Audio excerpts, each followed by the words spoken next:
అసలు ఈ వివాదం ఎక్కడ ప్రారంభమైంది, ఎట్లా వచ్చింది? కంచాయిలయ్య ఇజ్రాయెల్ను సపోర్ట్ చేస్తున్నాడు. మీరు ఆ వ్యాసంలో రాసింది ఏమిటి బ్రీఫ్గా చెప్పండి. ముస్లిం దేశాలలో మార్పు వచ్చేటట్టు చూడాలి, దీనికి రెండు దేశాల పరిష్కారానికి వాళ్ళు కూడా అందరూ సహకరించాలి అని. ఇక్కడ అంటరానితనం అనేది మరి అక్కడి నుంచి ఇక్కడ దిగుమతి అయిందా, లేకపోతే కనుక ఏంటిది మరి ప్రపంచవ్యాప్తంగా ఉన్నదా? తెలుగు ఆర్టికల్ వాళ్ళకి ఏమర్థమైందని ప్రొటెక్ట్ చేస్తున్నారు. అక్కడ కమ్యూనిస్ట్ గవర్నమెంట్ ఉంది. మేము వారిని అవమానించాలని కానీ కించపరచాలని మా ఉద్దేశం కాదు, ఇది ఆమె నాకు చెప్పిన మాట. పిలిచింది మీరే కదా, పిలిచినప్పుడు మీ పాలసీలో భాగంగా ఆలోచించి పిలవలేదా? మీ పార్టీ నిర్ణయంగా పిలిచిన రంగవల్లి పార్టీ మంది పంచాయతీలో ఏమనుకుంటారు, బచ్చగాడు అనుకుంటారా? మీరు కాలేజీ మీద పాటలు రాసి పాడతారు, మీరు ఎందుకు చేస్తున్నారు ఇంత పెద్ద ఇష్యూ? చాలా పెద్ద ఐడియాలజికల్ ఇష్యూ అయింది, చాలా పెద్ద ఫోన్లు వస్తున్నాయి. ఎవరు వాళ్ళు? హమాస్ వాళ్ళు చేస్తున్నారు. నేను అనేది ఏంటి అంటే, మీ రాజకీయాలు మీరు చేస్తారు. నాలాంటి ఇంత గుర్తింపు ఉన్న మేధావిని పిలిచేమో చీపురు పుల్లలాగా వద్దని చెప్తారా? నా పెన్నుకు నీ మొత్తం సంస్థకున్న శక్తి కంటే ఎక్కువ శక్తి ఉంది ప్రపంచం మొత్తం.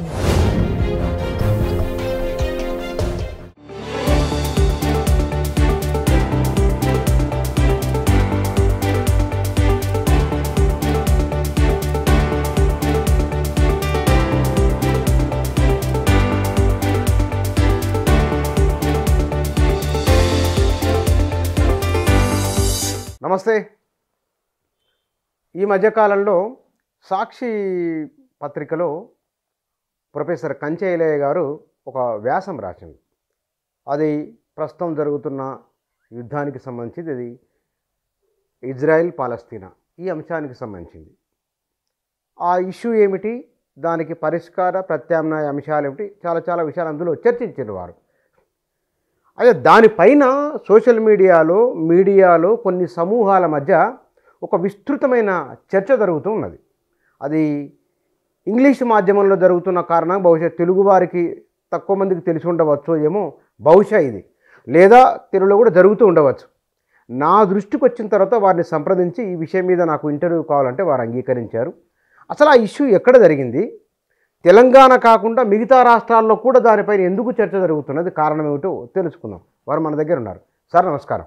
నమస్తే. సార్, నేను మీ వ్యాసం చదివిన దాని చుట్టూ జరుగుతున్న వివాదం కూడా కొంత తెలిసింది నాకు. అసలు ఈ వివాదం ఎక్కడ ప్రారంభమైంది, ఎట్లా వచ్చింది? అంటే ఇజ్రాయెల్ పాలస్తీనా మధ్య ఒక యుద్ధ వాతావరణము అక్టోబరు 7, 2023 నాడు ఇజ్రాయేలీ ప్రజలు, అంటే వెస్ట్ బ్యాంక్ అనే పాలస్తీనా భాగంలో ఇజ్రాయేలీ సెటిల్మెంట్ క్యాంపులు ఉన్నాయి. అక్కడి ప్రజలు ఒక ఫెస్టివల్లో ఉండగా పాలస్తీనియాను ఇప్పుడు పరిపాలిస్తున్న హమాస్ అనే సంస్థ వాళ్ళు వెళ్ళి చంపేశారు. దాంట్లో వాళ్ళు చెప్పే లెక్కల ప్రకారము మినిమం 1200 మంది చచ్చిపోయినారు. అందులో పిల్లలు, ముసలోళ్ళు వాళ్ళు ఉన్నారనేది. అది అయిన తెల్లారే ఇజ్రాయేలీ ప్రధానమంత్రి నెతన్యాహు పాలెస్టైన్ మీద, ముఖ్యంగా హమాస్ శక్తులను ఇక ధ్వంసం చేస్తాం అని యుద్ధం ప్రకటించాడు. ఓపెన్ వార్ ప్రకటించాడు. ప్రకటించిన తర్వాత గత సంవత్సరం పొడుగున, అంటే అక్టోబరు 7, 2023 నుంచి నేను ఈ వ్యాసము అక్టోబర్ 23లో రాసే వరకు అది దాదాపు 1 year అయిపోయింది. ఈ 1 yearలో ఇజ్రాయేలీ యుద్ధ దాడి వల్ల హమాస్ శక్తులు ఎక్కువ ధ్వంసమైనాయి. హమాస్లో వందలాది ఇండ్లు, హాస్పిటల్స్, తర్వాత స్కూళ్ళు ధ్వంసమైనాయి. హమాస్కు సపోర్ట్ చేయడానికి చుట్టూ ఉన్న దేశాలు లెబనాన్, ఆ లెబనాన్ అవతలి భాగాన ఉన్నది ఇరాన్. ఇరాను ఈ యుద్ధము చాలా కాలంగా ఇజ్రాయెల్తో జరగడానికి ఇరాన్కు ఇజ్రాయెల్కు మధ్య ఉన్న సంఘర్షణ కూడా ఒక కారణం. నేను వ్యాసం రాసే నాటికి, వ్యాసం రాసిన కాంటెక్స్ట్ ఏంటంటే హమాస్ హెడ్ను, దాని ప్రధాన నాయకుడిని నేరుగా ఇజ్రాయెల్ కొత్త టెక్నాలజీతో నేరుగా అతని దగ్గరికి ఒక బాంబు పంపించి పేల్చేసాయి, లేదా సైనికులే వెళ్ళి దగ్గరికి వెళ్ళి చంపేసినట్టున్నారు. ఆ కాంటెక్స్ట్లో నేను ఒక సంవత్సరం తర్వాత ఇప్పుడైనా ఈ సమస్యకు ఒక పరిష్కారం దొరుకుతుందా అని నేను వ్యాసం రాస్తే, సాక్షి నా పుస్తకము ద శూద్ర రిబెలియన్ అనే మేజర్ కొత్త పుస్తకం వచ్చింది. ద శూద్రాస్ కాకుండా మళ్ళీ ఇంకోటి, అది 22వ తారీఖు లామకాన్లో విడుదలైంది. పెద్ద ఎత్తున స్కాలర్లు వచ్చారు అన్ని యూనివర్సిటీలు. తెల్లారి సాక్షిలో ఈ వ్యాసం వచ్చింది. ఈ వ్యాసం రాగానే దీన్ని విమర్శిస్తూ చాలామంది రాయడం మొదలుపెట్టారు. టంకసాల అశోక్ నాకు ఫోన్ చేసి మాట్లాడాడు, అట్లా రాశారని. తర్వాత ఆయన ఒక ఉత్తరం కూడా రాశాడు సాక్షిలో. తర్వాత ఇంగ్లీష్లో చాలా రాశారు, తెలుగులో రాశారు. అది టకటక దేశమంతా కంచాయిలయ్య ఇజ్రాయెల్ని సపోర్ట్ చేస్తున్నాడు, ఆయన ఒక జియనిస్ట్ అని ఈ చర్చ మొదలైంది. రైట్. మీరు ఆ వ్యాసంలో రాసింది ఏమిటి బ్రీఫ్గా చెప్పండి. అప్పుడు దాన్ని నేను ప్రధానంగా రాసింది ఏంటి అంటే, ఈ హమాస్ మీద మెయిన్ యుద్ధం అని ఇజ్రాయెల్ ప్రకటించింది కనుక అతను దాని లీడర్లు చనిపోయాడు, ఇంతకుముందు లీడర్లు చనిపోయారు, హిజ్బుల్లా అనే ఇంకో సంస్థ లీడర్లు కూడా చనిపోయారు. ఆనాడు జరిగిన ఎటాకు టెర్రరిస్ట్ ఎటాకే, అది అందరూ ఒప్పుకున్నదే. తర్వాత ఇజ్రాయెల్ చేసిన యుద్ధంలో పాలెస్టీన్ మొత్తం ధ్వంసమైపోయింది. పిల్లలు, ఆడోళ్ళు వేలాది మంది చనిపోయారు. ఇంకా చాలామంది రెఫ్యూజీస్గా బయటికి వెళ్ళిపోయారు, దిక్కులేని వాళ్ళు అయ్యారు అని చెప్పి, దీనికి పరిష్కారము వాళ్ళు 1993లో చేసుకున్న 2 దేశాలుగా వాళ్ళు అక్కడ బతకడమే పరిష్కారం. దానికి భూభాగాల పంపకంలో సమస్యలు ఉంటే ఉండొచ్చు. తర్వాత మళ్ళీ 1997లో అనుకుంటా అబ్రహామిక్ అకార్డ్ అని ఒకటి జరిగింది. అంటే మనం అందరం అబ్రహాం పిల్లలమే. ఆ సూత్రం మీద ఆధారపడైన జూసు, క్రిస్టియన్లు, ముస్లింలు ఒకే సంతతి వాళ్ళం కనుక ఇక్కడ కలిసి ఉండే పద్ధతిని జాగ్రత్తగా ఆలోచించాలనేది ఇంకొక అకార్డ్ ఉంది. ఈ రెండింటిని దృష్టిలో పెట్టుకొని వీళ్ళు 2 దేశాలుగా బతకడమే దీనికి సొల్యూషను, లేకపోతే మారణకాండ తప్పలేదు అని దాంట్లో భాగంగా నేను 2019లో నేను ఇజ్రాయెల్ వెళ్ళాను. అదంతా చూశాను, ఇజ్రాయెల్ పాలెస్టీనా భాగం. ఇజ్రాయెల్లో బాగా అభివృద్ధి జరిగి ఉన్నది. సైన్సు, అగ్రికల్చరు, ఎడార్లను కూడా వాళ్ళు అగ్రికల్చర్గా మార్చుకున్నారు. పాలెస్టీన్లో అటువంటి అభివృద్ధి నాకు కనపడలేదు. వాళ్ళు వ్యవసాయ రంగంలో పనిచేస్తున్నట్లు కూడా నేను ఎక్కడా పెద్దగా చూడలేదు. స్త్రీలు కూడా పనులలో కనపడలేదు. ఇజ్రాయేలీ స్త్రీలు మాత్రం మన శూద్ర, దళిత, ఆదివాసీ స్త్రీలలాగా పనిచేస్తుంటారు. అట్లనే వాళ్ళు చాలా సైంటిఫిక్గా అడ్వాన్స్ అయ్యారు. ఈ స్థితిలో ప్రపంచ మేధావి వర్గం కూడా, దాంట్లో లెఫ్ట్, లిబరల్, ఈ లెఫ్ట్ వాళ్ళు, ప్రజాస్వామిక వాళ్ళందరూ మేధావులు కూడా దీన్ని ఏకపక్షాన ఉండి చేసేదానికంటే ముస్లిం రాజ్యాలలో మతతత్వ రాజ్యాలు నడపడం సరైంది కాదు అనే ప్రిన్సిపల్ మీద కూడా వీళ్ళు మాట్లాడి ముస్లిం దేశాలలో మార్పు వచ్చేటట్టు చూడాలి, దీనికి 2 దేశాల పరిష్కారానికి వాళ్ళు కూడా అందరూ సహకరించాలి అని కంక్లూడ్ అవుతుంది వ్యాసం. ఇక్కడ మీరు ముగించారు. దీని మీద అభ్యంతరం ఏమిటి? దీని మీద అభ్యంతరం ఏంటి అంటే, అసలు ఇజ్రాయెల్ అనేది ఒక దేశంగానే ఇప్పుడు మేము ఎవరం గుర్తిస్తలేము ఇక్కడున్న మేధావులు. అదొక పాలెస్టీనే ఉండాలి. పాలెస్టీనియన్లను వాళ్ళు ఉచకోత కోసారు. ఇప్పుడు కాదు, అప్పుడు కోసారు, అంతకుముందు కోసారు. అక్కడ ఇజ్రాయెల్ అక్కడికి తరలించడమే 1948లో అక్కడికి ఇజ్రాయేలీలను పంపినప్పుడు జరిగిన ఘోర సామ్రాజ్యవాద స్థితి. అసలు స్థితి ఏంటి అంటే, ఈ ఇజ్రాయేలీ దేశం అనేది బైబిల్ మొత్తము రాయబడ్డ దేశం అదే. మొత్తము పాత బైబిలు, కొత్త బైబిలు, జ్యూస్ మత గ్రంథం కూడా అదే ప్రాంతంలో అన్ని పేర్లు మెన్షన్ చేసి రాసుకున్న పుస్తకాలు అవి. జీసస్ క్రైస్ట్ పుట్టింది కూడా అక్కడే, అది చరిత్ర అంతా తెలిసిందే. ఆ పుట్టినప్పుడు ఈ ఇజ్రాయెల్లో ప్రధాన టెంపుల్ జెరూసలం అనే పట్టణం వాళ్ళకు రాజధాని. దాని పక్కనే జీసస్ పుట్టాడు. అయితే దీని తర్వాత 13వ శతాబ్దం నుంచి మొదలుకొని 15వ శతాబ్దం మధ్య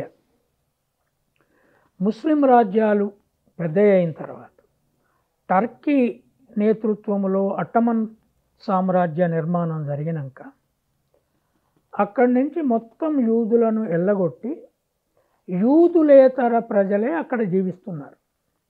యూదులను ఎల్లగొట్టి అట్టమన్ ఎంపైర్ పరిపాలకులే జ్యూస్ని అందరిని ఎల్లగొట్టారు అక్కడి నుంచి. ఈ జ్యూస్ యూరోప్లో బానిసలుగా వెళ్ళారు, పనిచేసే వాళ్ళకి వెళ్ళారు. తర్వాత యూరోప్లో అంతా శ్రమ చేసింది వాళ్ళే, రైలు పట్టాలు బిగించింది వాళ్ళే, చాలా ఇళ్ళల్లో పని మనుషులుగా కూడా బతికారు. కానీ వాళ్ళు వాళ్ళ మత గ్రంథాన్ని వదులుకోలేదు, వాళ్ళ మతాన్ని వదులుకోలేదు. కానీ వాళ్ళకి దేశం లేదు. తమదంటూ ఉన్న ఇజ్రాయేల్ పోయింది, దేశం లేదు. అయితే అక్కడ ఉన్న ఇతర ప్రజలు ఇస్లాం రాజ్యాలు పెరిగిన తర్వాత వాళ్ళంతా ముస్లింలుగా మారారు. వాళ్ళు అరబ్ భాషను మాట్లాడే వాళ్ళుగా మారారు. ఆ ఇజ్రాయేలీ ప్రాంతం అంతా వాళ్ళ చేతిలో ఉంది. దాన్ని పాలెస్టైన్ అని పేరు పెట్టుకున్నారు. దానికి పాలెస్టైన్ అనేది ఒక హిస్టారికల్ ఒక భాగం నేమ్ అది. దానికి ఆ దేశానికే పేరు పెట్టుకున్నారు. పెట్టుకున్న తర్వాత ఏం జరిగింది అంటే, మొదటి ప్రపంచ యుద్ధం నాటికి బ్రిటను పెద్ద రాజ్యమైంది. అమెరికా కూడా అప్పుడు ఒక ప్రపంచాన్ని శాసించే రాజ్యంగా లేదు, బ్రిటనే శాసిస్తుంది. అప్పుడు బ్రిటన్ ఏం నిర్ణయం తీసుకుంది అంటే, ఒట్టమనీలను ఆ రాజ్యాన్ని అక్కడ ఓడించేసింది. దాన్ని అక్యుపై చేసుకుంది బ్రిటన్, ఇజ్రాయెల్ అంతా అక్యుపై చేసుకొని ఏ జ్యూస్నైతే ఎల్లగొట్టారో వీళ్ళు వాళ్ళందరినీ తిరిగి తీసుకొచ్చి ఇక్కడ మళ్ళీ పెట్టేస్తామని నిర్ణయం తీసుకుంది. నిర్ణయం తీసుకున్న తర్వాత మొదటి ప్రపంచ యుద్ధం తర్వాత లీగ్ ఆఫ్ నేషన్స్ అనే అంతర్జాతీయ సంస్థ ఏర్పడ్డది, రెండవ ప్రపంచ యుద్ధం కాకముందే. ఆ లీగ్ ఆఫ్ నేషన్స్ బ్రిటన్ నిర్ణయాన్ని ఒప్పుకున్నది, రైట్. కానీ పాలెస్టీనియన్ ప్రజలు కానీ పాలెస్టీనియన్లో అప్పటికున్న పాలకులు కానీ దాన్ని ఒప్పుకోలే. జ్యూస్ అనేవాళ్ళు రావడానికే వీల్లేదు, వాళ్ళకు దీంతో సంబంధం లేదు. ఈ తర్వాత రెండవ ప్రపంచ యుద్ధం జరిగింది. రెండవ ప్రపంచ యుద్ధానికి ముందు జర్మనీలో ఉన్న జ్యూస్ని హిట్లరు ఊచకోత కోసాడు. ఎన్ని వేల మందిని గ్యాస్ ఛాంబర్లో వేసి చంపారో తెలియదు. అయితే అదే జ్యూసు బ్రిటన్లో గొప్ప మేధావులు అయ్యారు. జ్యూస్లో నుంచి వచ్చినోడే కార్ల్ మార్క్స్, అదే జర్మనీలో నుంచి వచ్చినోడు. ఆయన ప్రపంచ విముక్తి సిద్ధాంతం రాశాడు. డార్విన్ జూనే, మానవజాతి ఎట్లా అభివృద్ధి చెందిందో రాశాడు. ఐన్స్టీన్ జూనే, ఆయన కూడా జర్మనీలో ఉన్నాడు. ప్రపంచ మేధావులంతా వాళ్ళే కనబడుతుంది. అంటే మొదట్లో వచ్చిన పెద్ద మేధావులు వాళ్ళే. అయితే వాళ్ళు బానిసలు. నేను బ్రాహ్మణులకు జూలకు పోల్చి కూడా ఇప్పుడు నా కొత్త పుస్తకం ఏమిటి పోలిక అంటే, నేనన్నది ఏంటి అంటే, బ్రాహ్మణులు క్రీస్తు పూర్వం 15వ శతాబ్దంలో ఆర్యులుగా వచ్చిన దగ్గర నుంచి ఇక్కడే ఉన్నారు. వాళ్లకు ఎదురు ఇక్కడ ఏమీ లేకుండే.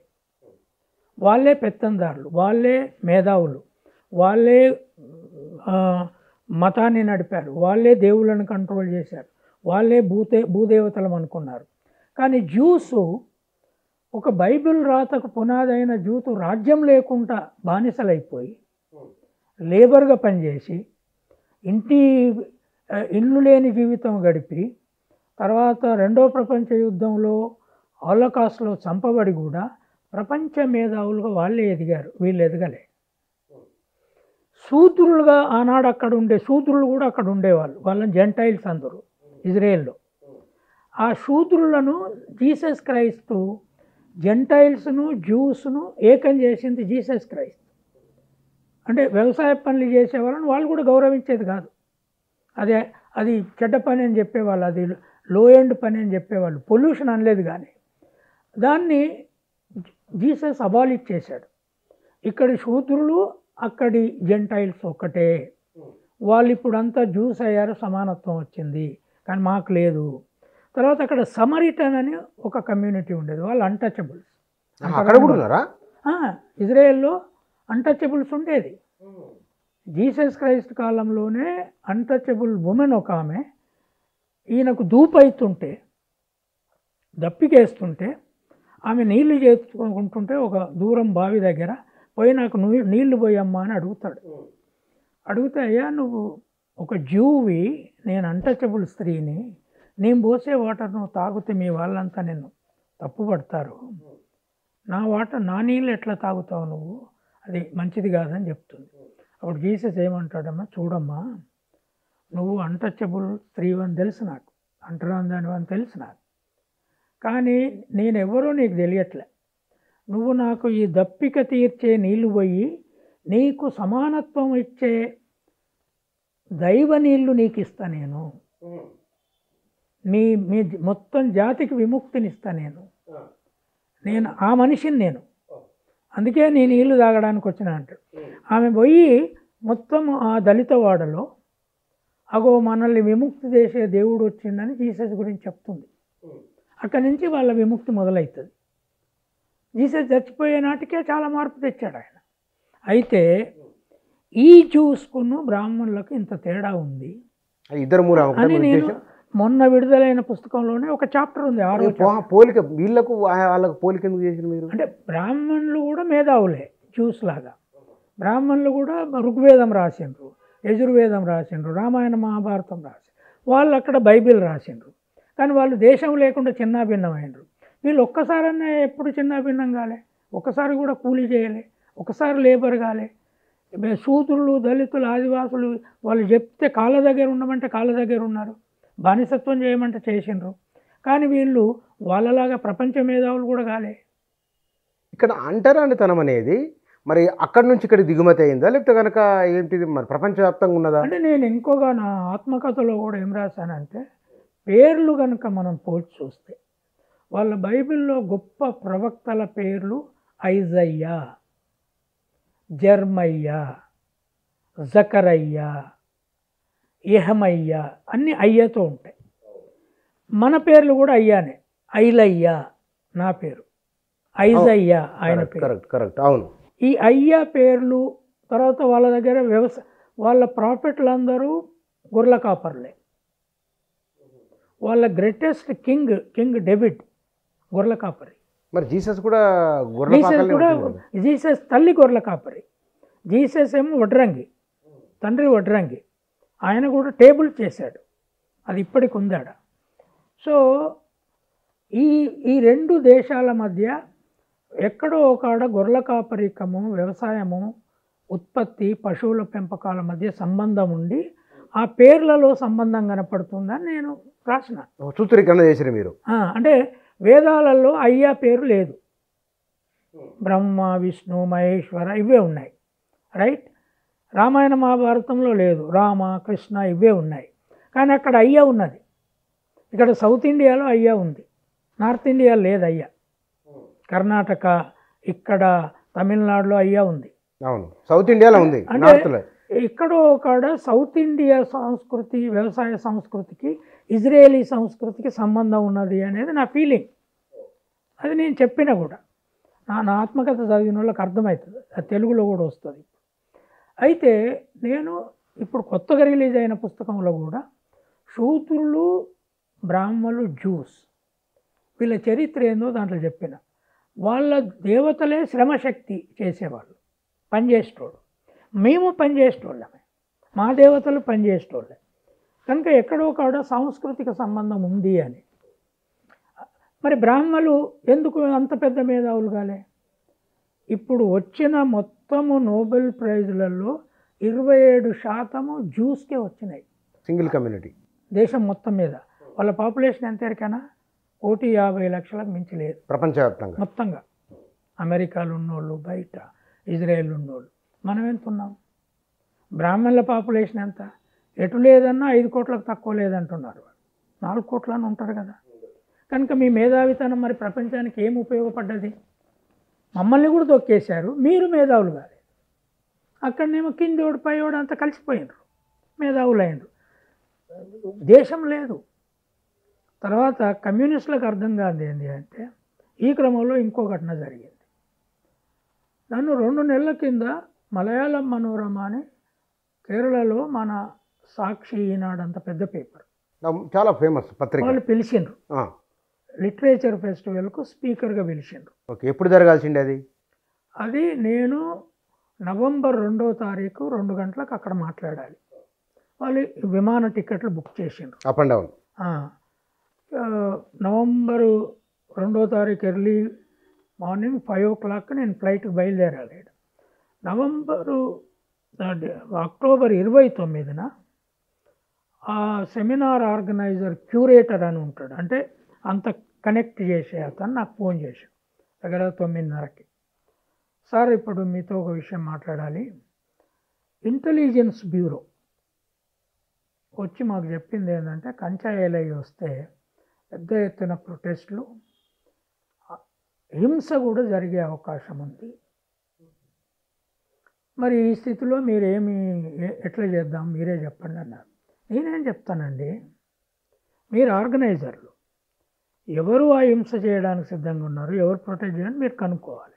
నాకు పోలీసు రక్షణ ఇచ్చితే నేను వచ్చేస్తా, అది కాదని చేతులు ఎత్తేస్తే నేను రాను, ఎట్లా వస్తా నేను అని చెప్పాను. నేను నాకు రేపు ఈవినింగ్ వరకు చెప్పండి ఏదో ఒకటి, ఎందుకంటే అది కమ్యూనిస్టు ప్రభుత్వం. నాతో డిజగ్రిమెంట్ ఉన్నా ఆ ప్రాంతం బాగా ముస్లిం ప్రాంతం. అక్కడ ఐఎస్ఐ అనే ఒక ముస్లిం ఫండమెంటలిస్ట్ ఆర్గనైజేషన్ ఉంది. దాని మీదనే బీజేపీ వాళ్ళు కేరళ సినిమా కూడా తీశారు. చాలామంది అమ్మాయిల్ని కన్వర్ట్ చేస్తున్నారు, మిడిల్ ఈస్ట్కి పంపిస్తున్నారని. ఇదంతా జరుగుతున్న దగ్గరికి నేను పోవాలి, క్యాలికట్కి పోవాలి, కోజికోడ్కి. ఉన్నప్పుడు మరి మీరు ఆలోచించండి అని చెప్పిన. 30వ తారీఖు వరకు చూసిన, ఏం రాలేదు. 30వ తారీఖు నేను ప్రెస్ స్టేట్మెంట్ ఇష్యూ చేసిన. ఇది అన్యాయం, నన్ను పిలుసుడు, తర్వాత అక్కడ తెలుగు ఆర్టికల్ వాళ్ళకి ఏమర్థమైందని ప్రొటెక్ట్ చేస్తున్నారు. అక్కడ కమ్యూనిస్ట్ గవర్నమెంట్ ఉంది, అది ఎట్లా రక్షించదు నన్ను? నా ఫ్రీడమ్ ఆఫ్ ఎక్స్ప్రెషన్, నా వాక్ స్వేచ్ఛని, నా మాట్లాడే స్వేచ్ఛను భంగం చేయొద్దు కదా. తర్వాత ముస్లింలకు ఎంతో కాలంగా సపోర్ట్ చేసినాను నేను. ఒక ముస్లిం యూనివర్సిటీలో 7 ఏళ్ళు పనిచేసినాను నేను.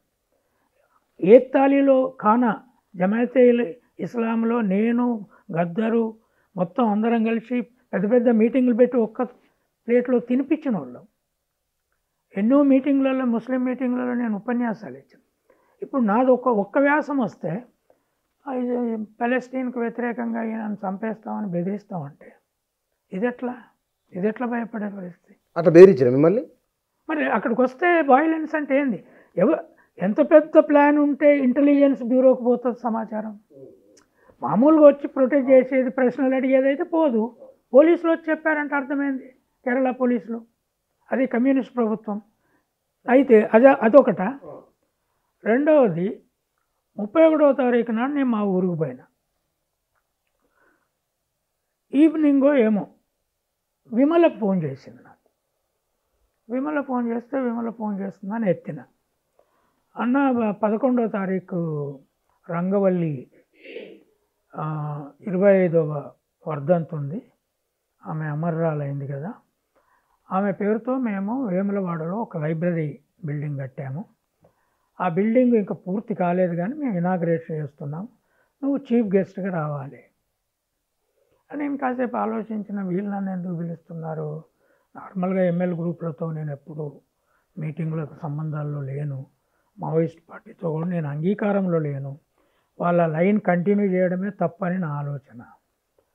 వాళ్ళు శ్రామిక వర్గ నియంతృత్వం అనే సిద్ధాంతంతో ఈ రాజ్యాంగాన్ని బద్దలు కొట్టాలనుకుంటున్నప్పుడు ఈ రాజ్యాంగాన్ని రక్షించే పోరాటం నేను రాహుల్ గాంధీతో కలిసి చేస్తున్న దేశంలో.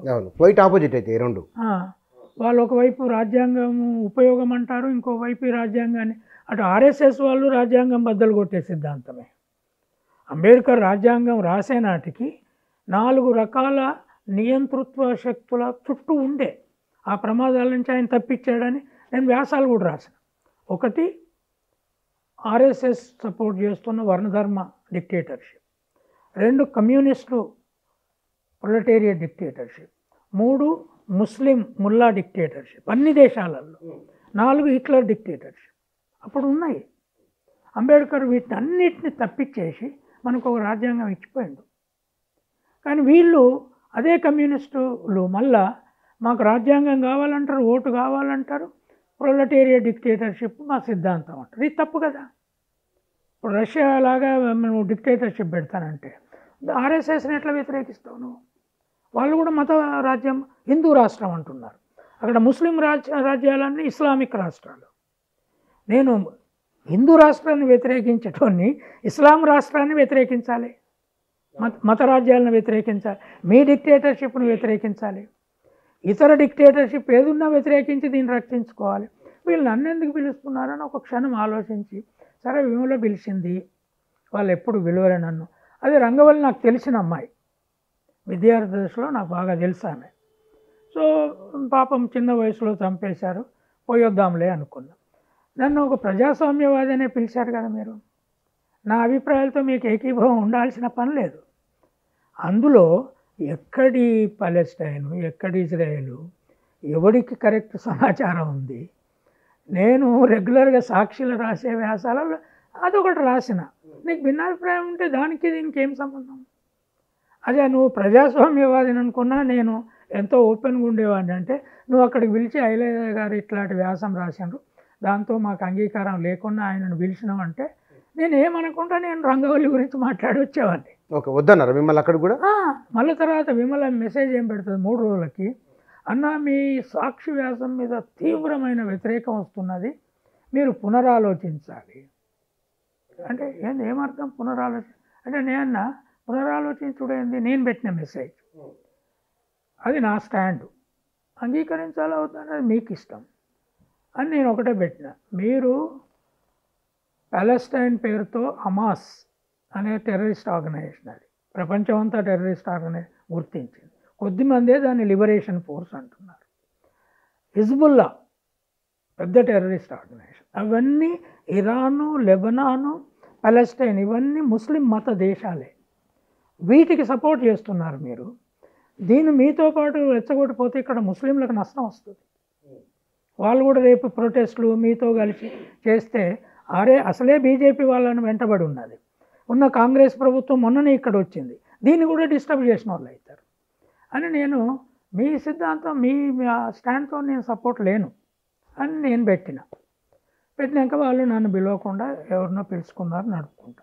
నేను అనేది ఏంటి అంటే, మీరు ఎక్కడో ఉన్న పాలెస్టైన్ మీద మీకు ఏదో స్టాండ్ ఉందని నన్ను పిలుస్తారు, తర్వాత వద్దని అవమానిస్తారు, నా పౌర హక్కును భంగం చేస్తారు, మీకు మానవత్వం ఉన్నదనే విలువను కూడా మీరు గుర్తించుకోరు. డెమోక్రసీ అనేది విప్లవకారులలో ఉండాలి అనేది చెప్తారు మీరు, కానీ ఈ మాత్రం భిన్నాభిప్రాయాన్ని మీరు సహించనప్పుడు మిమ్మల్ని ఎవడెందుకు సహించాలంటున్నా నేను. సరే, ఇక్కడ నేను ఈ విషయం మీదనే నేను విమలక్క గారికి ఫోన్ చేసి మాట్లాడిన వారితో. మాట్లాడితే వారు అన్నమాట, ఇది వివాదం చేయకండి నెంబర్ 1 ఆమె చెప్పిన మాట. 2, మేము వారిని అవమానించాలని కానీ కించపరచాలని మా ఉద్దేశం కాదు, ఇది ఆమె నాకు చెప్పిన మాట. అంటే ఈ విషయంలో చేయగలిగింది ఏమీ లేదు, కానీ కావాలని చేయలేదు, కానీ ఒక నిర్ణయం, ఒక పాలసీ, ఒక విధానం మాకున్నది, దాన్ని మేము కట్టుబడి ఉండాలి కదా, ఒక ప్రాక్టీస్లో ఉన్నాం కదా అని ఆమె అన్నమాట. మరి ఎందుకు పిలవాలన్న, మరి నేను వస్తానన్నా? పిలిచింది మీరే కదా. పిలిచినప్పుడు మీ పాలసీలో భాగంగా ఆలోచించి పిలవలేదా? మీ పార్టీ నిర్ణయంగా పిలిచినా, రంగవల్లి పార్టీ మనిషి, నువ్వేదో అరుణోదయ కాదు కదా, నన్ను ఎప్పుడు పిలవలే మీరు.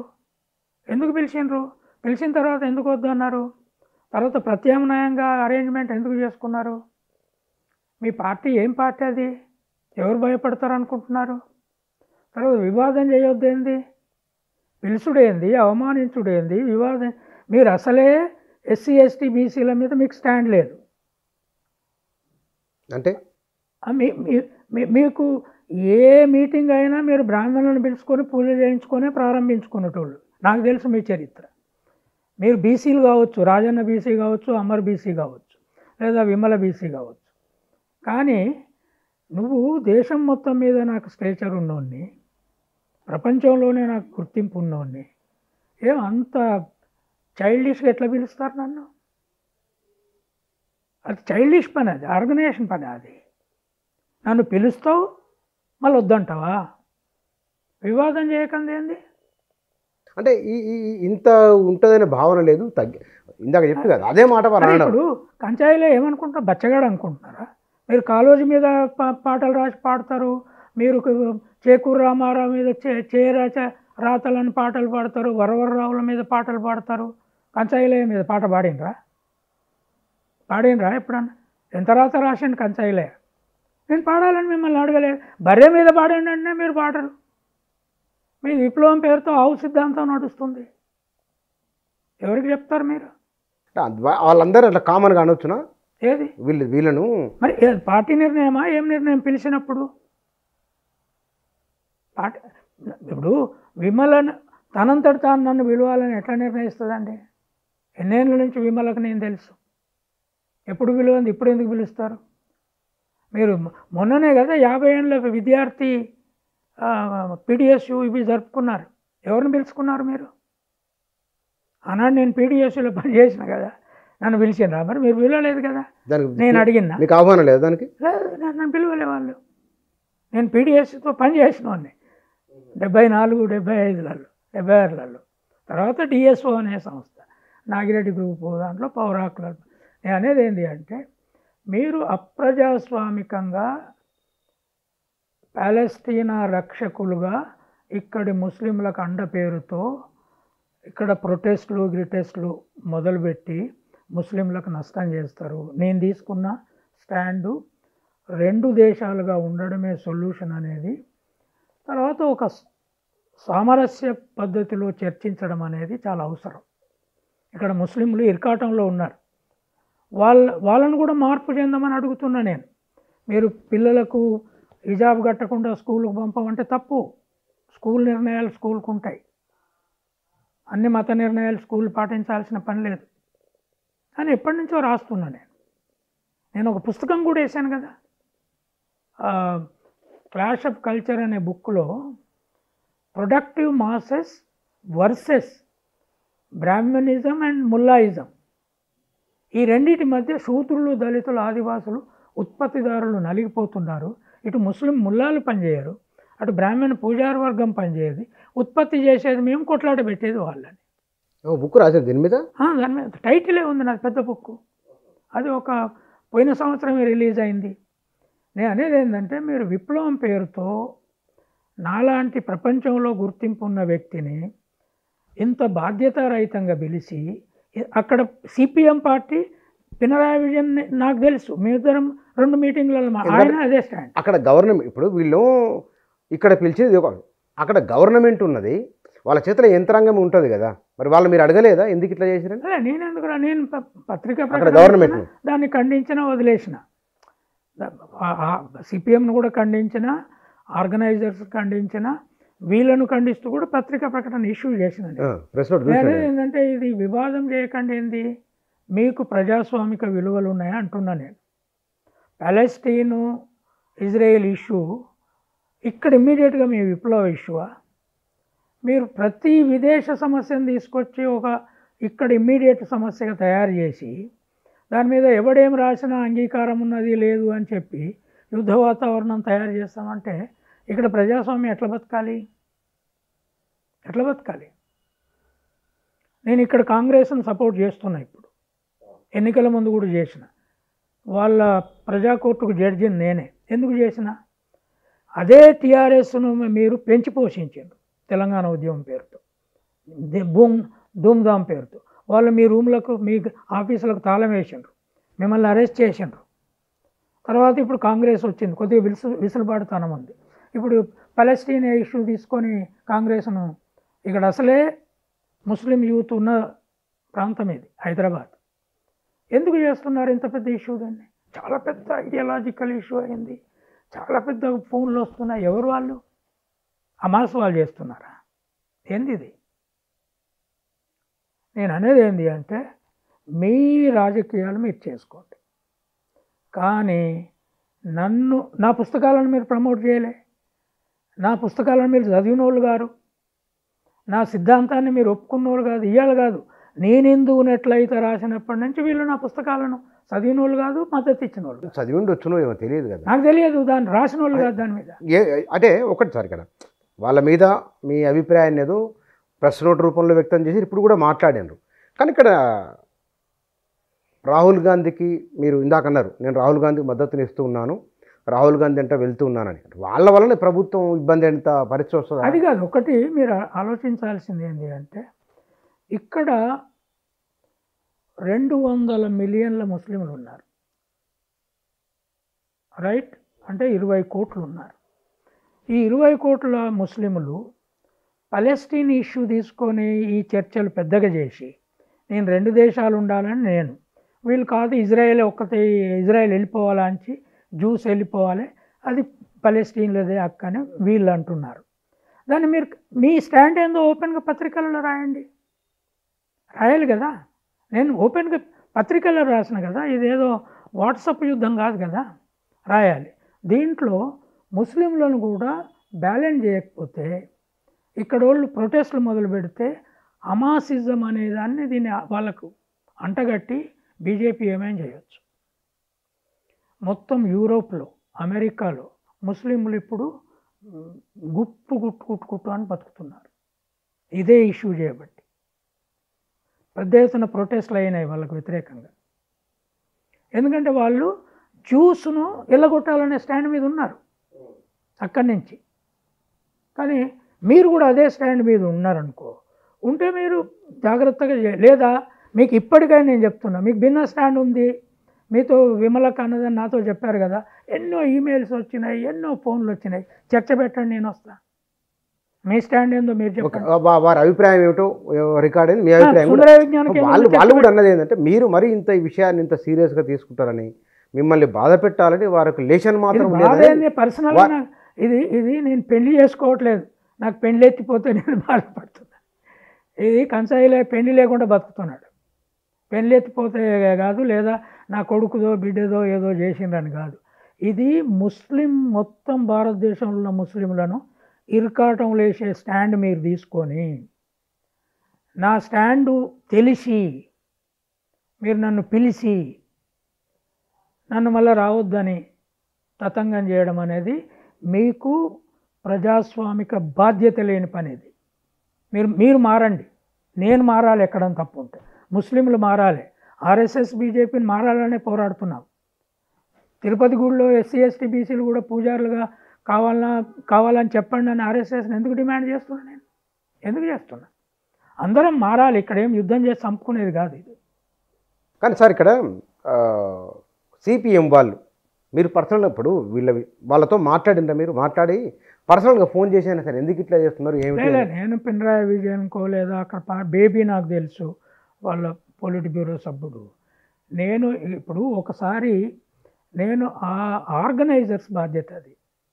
నేను వాళ్ళకి ఏం చెప్పినా అంటే, మీరు హోమ్ మినిస్టర్తో మాట్లాడండి, మీరు కలెక్టర్తో మాట్లాడండి, లోకల్ లెవెల్లో అయితే ఎస్పీతో మాట్లాడండి, నాకు ప్రొటెక్షన్ ఇచ్చి తీసుకుపోండి.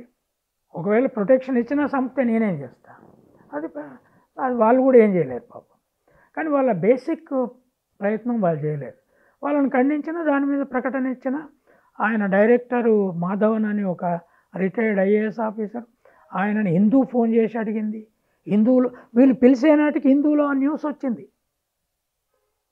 వీళ్ళు పిలిచే నాటికి హిందువులో కంచాయిలయ్యను మలయాళం మనోరమ పిలిచి మళ్ళీ ఆయనను రావద్దని చెప్పింది. ఇది పెద్ద వాక్ స్వాతంత్రానికి భంగం అని ఆయన ప్రకటనలో చెప్పాడు.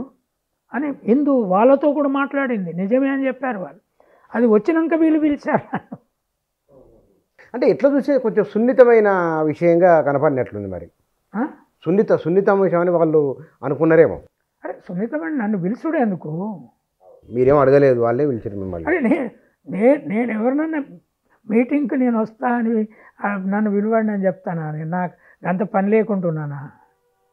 అరే పిలిచే మీటింగ్లో పోలేక నేను చేస్తున్నా 72 ఏళ్ళకు. ఏం కథలు ఇవి? ఇది కానీ సార్ మీకు ఇప్పుడు పుస్తకం రాయడం వలనను నేను హిందువుని ఎట్లా ఇతని దగ్గర మొదలుకుంటే బహుశా ప్రతి సంవత్సరం ఏదో రకమైన ప్రెజరు, ఏదో రకమైన ఒత్తిడి మీకు. ఈ మధ్య వచ్చిన ఒక పుస్తకం మీద పెద్ద గొడవ, రాష్ట్రం అంతా గొడవనే. బహుశా శూద్రాసు అనే పుస్తకం విషయంలో ఇక్కడ ఏ గొడవ రానట్టుంది. దాని మీద కూడా ఢిల్లీలో దాని ప్రారంభం రాహుల్ గాంధీ వచ్చి చేయాల్సి ఉండే, దాన్ని రిలీజ్ చేయాల్సి ఉండే, వాళ్ళు రానివ్వలేదు ఆయనను. ఎందుకు? అదేం ఎవరికి ఇబ్బంది ఏం లేదు కదా. ఆ పుస్తకం లాంచ్ చేసి కాస్ట్ సెన్సెస్ డిక్లేర్ చేయాలి, ఎందుకంటే వాళ్ళ సంస్థ ద్వారా పబ్లిష్ అయింది అది మొదటి పుస్తకం సమృద్ధ భారత్ తోటి. సరే, ఈ వివాదాలు రచయితకు కొత్త కావు. రచయితకు సావు. ఇప్పుడు 5 కేసులు ఉన్నాయి. కరీంనగర్లో ఒక కేసు ఉంది, మొన్ననే పోయి వచ్చిన నేను. కోరుట్లలో కేసులు 5 అవి కోమాంట్లు పెట్టిన కేసులు, అవి ఇంకా నడుస్తున్నాయి. ఇవన్నీ ఉన్నాయి. అయితే మరి నేను మానుకొని కూర్చోలేదు కదా భయపడి. వీళ్ళు అన్నరాన్ని నేను ఊరుకోను కదా. నేను అనేది ఏంటి అంటే, విప్లవకారులుగా ఉండి అప్రజాస్వామికం, మా వాక్ స్వాతంత్రాన్ని ప్రభుత్వాలు కాపాడతలేవు అని రోజు అరుస్తారు. నాలాంటి ఇంత గుర్తింపు ఉన్న మేధావిని పిలిచేమో చీపురు పుల్లలాగా వద్దని చెప్తారా? ఏమనుకుంటున్నారు మీరు? వాక్ స్వాతంత్రం అంటే, ఒక రచయిత వాక్ స్వాతంత్రం నీ ఆర్గనైజేషన్ కంటే చాలా గొప్పది. నా పెన్నుకు నీ మొత్తం సంస్థకున్న శక్తి కంటే ఎక్కువ శక్తి ఉంది ప్రపంచం మొత్తం మీద. ఏమనుకుంటున్నారు? ఎందుకు చేశారు ఈ పని? ఇక్కడ ఒక డిస్కషన్ దీని మీద మాట్లాడుతున్నాం కాబట్టి, అమెరికాలో ట్రంప్ రావటం, మీరు దళిత బహుజన ఐడియాలజీతో ఆ కోణంలో చూసినప్పుడు భారతదేశం పైన ప్రభావం ఎట్లా ఉండవచ్చు? ఇప్పుడు భారతదేశం పైన ఎట్లాంటి ప్రభావం ఉంటుందంటే, ట్రంప్ మోడీ దగ్గర మిత్రులు. కొన్ని సూత్రాలలో వీళ్ళకి అంగీకారం ఉంది, కానీ వస్తు ఉత్పత్తి దిగుమతి దగ్గర వీళ్ళ టాక్సేషన్ పాలసీకి అమెరికా అంగీకారంలో లేదు. అందుకని చాలా రంగాలలో అమెరికన్ దిగుమతులు ఆగిపోయినాయి. చైనా ఆగిపోయినాయి, అమెరికా ఆగిపోయినాయి. రెండవది మత హక్కు సమస్య మీద.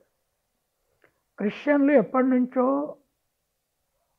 పర్సెక్యూషన్కు గురవుతున్నారు. బీజేపీ చర్చిల మీద దాడులు, పాస్టర్ల మీద దాడులు అవుతున్నాయి.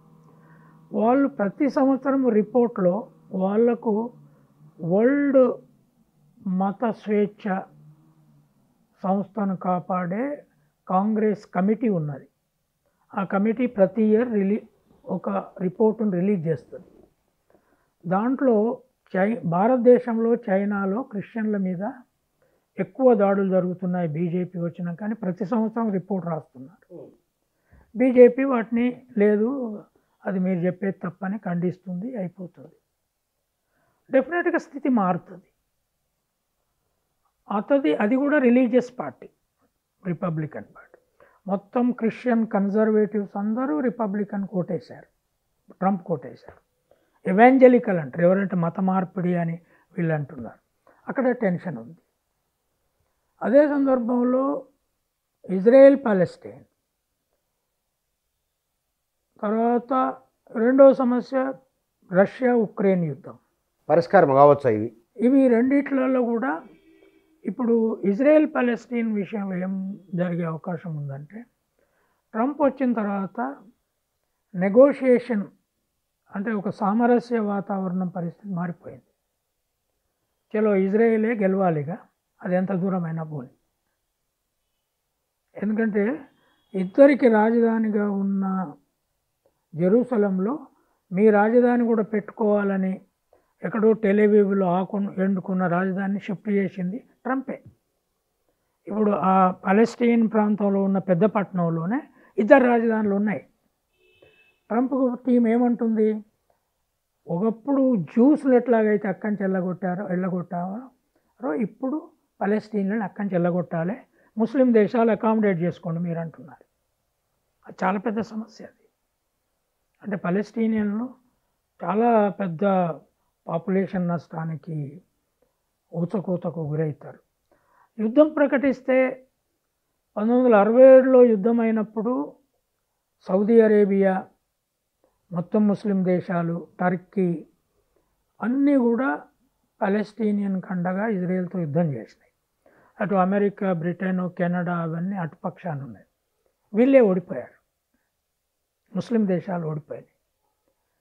ఓడిపోయాక వీళ్ళు ఇప్పుడు ముస్లిం దేశాలన్నీ యుద్ధంలో వీళ్ళతో దిగడానికి సిద్ధంగా లేవు, ఎందుకంటే వాళ్ళ ఆర్థిక పరిస్థితి ఇవన్నీ ఉన్నాయి. కనుక నేను అనుకునేది, అన్ఫార్చునేట్లీ పాలెస్టీనియాకు ట్రంప్ గెలవడం అనేది పెద్ద నష్టం. అది ఎటువంటి యుద్ధాలకు దారి తీస్తుందో లేదా 3వ ప్రపంచ యుద్ధానికే దారి తీస్తుందో చెప్పలేం. భారతదేశంలో మాత్రం కొన్ని అనుకూల పరిస్థితులు ఉంటాయి. బీజేపీ, ఇజ్రాయెల్, అమెరికా ఒక్కటి. ఇండియన్ గవర్నమెంట్ అదే స్టాండ్లో ఉంది.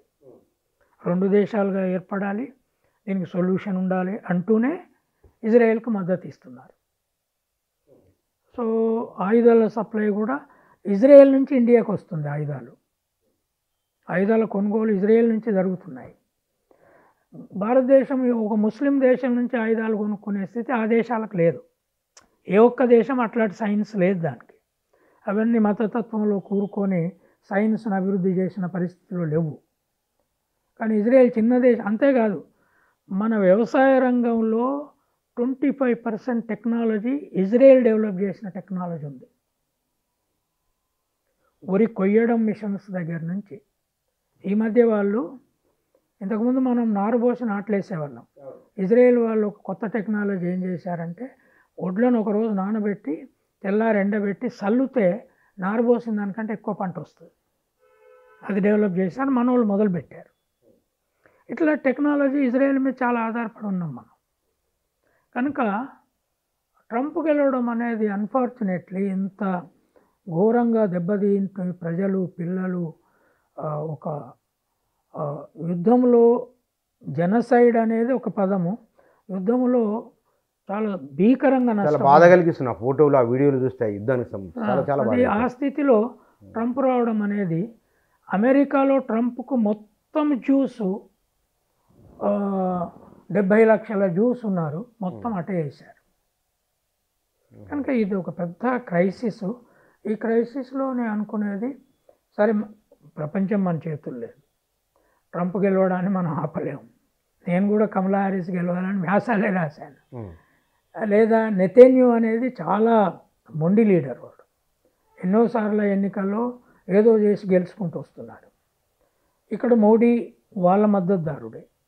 ఈ అన్నిటి వల్ల భారతదేశంలో ఉన్న ప్రజాస్వామికవాదులము చాలా జాగ్రత్తగా, ముస్లిం ప్రజలకు నష్టం రాకుండా, పాలెస్టీన్ను, ఇజ్రాయెల్ను మనం పరిష్కరించలేం కనుక ఒక బ్యాలెన్స్డ్ స్టాండ్ తీసుకొని ఎటు రెచ్చిపోకుండా చూడడమే important. Right sir, thank you sir. Thank you.